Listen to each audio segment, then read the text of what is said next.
আসসালামু আলাইকুম ওয়া রাহমাতুল্লাহি ওয়া বারাকাতুহু। প্রিয় দর্শক, আমাদের আজকের গুরুত্বপূর্ণ আলোচনা মাথায় কাপড় ছাড়া ওযু করেন যে মেয়েরা, তাদের জন্য জরুরি কিছু কথা। প্রিয় বোনেরা, ওযু হলো নামাজের চাবি, আর নামাজ হলো জান্নাতের চাবি।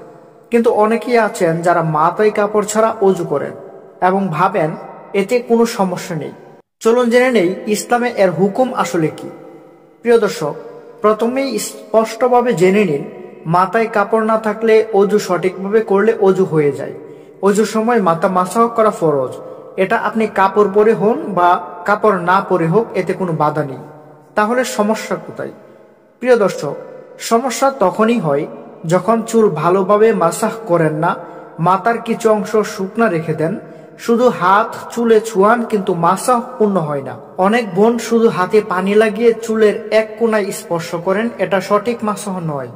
সঠিক মাসাহ হচ্ছে দুই হাত ভিজিয়ে মাথার সামনে থেকে পিছনের দিকে টেনে নিতে হবে, তারপর আবার পিছন থেকে সামনে আনতে হবে। কান দুটো মাসাহ করতে হবে, গলার পিছন দিকেও মাসাহ করা সুন্নত।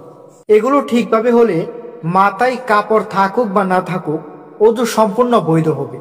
যদি আপনি বাইরে বা অচেনা লোকের সামনে ওযু করেন, তাহলে মাথা খোলা রাখা পর্দার দিকে থেকে সামান্য, তখন আপনি কাপড় বা উড়নার উপর মাসাহ করতে পারবেন না, কারণ মাথায় সরাসরি মাসাহ করা জরুরি।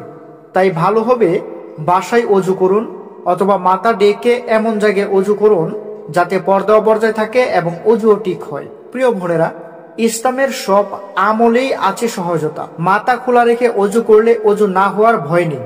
ভয় শুধু একটাই, ঠিকভাবে মাসাহ না করলে ওযু অপূর্ণ হয়ে যায়। তাই আমরা সবাই চেষ্টা করব, নিয়ম জানবো, শিখবো এবং ঠিকভাবে পালন করব। প্রিয় দর্শক, এই ভিডিওটি যে কোনো বোনকে শেয়ার করুন যারা ওযুর ছোট ছোট ভুলগুলো ঠিক করতে চান, আর কমেন্টে জানান আপনার কি ওযুর নিয়ম জানতে চান, নাকি আরো জানার প্রয়োজন আছে। প্রিয় দর্শক, সকলে ভালো থাকবেন, সুস্থ থাকবেন। আসসালামু আলাইকুম।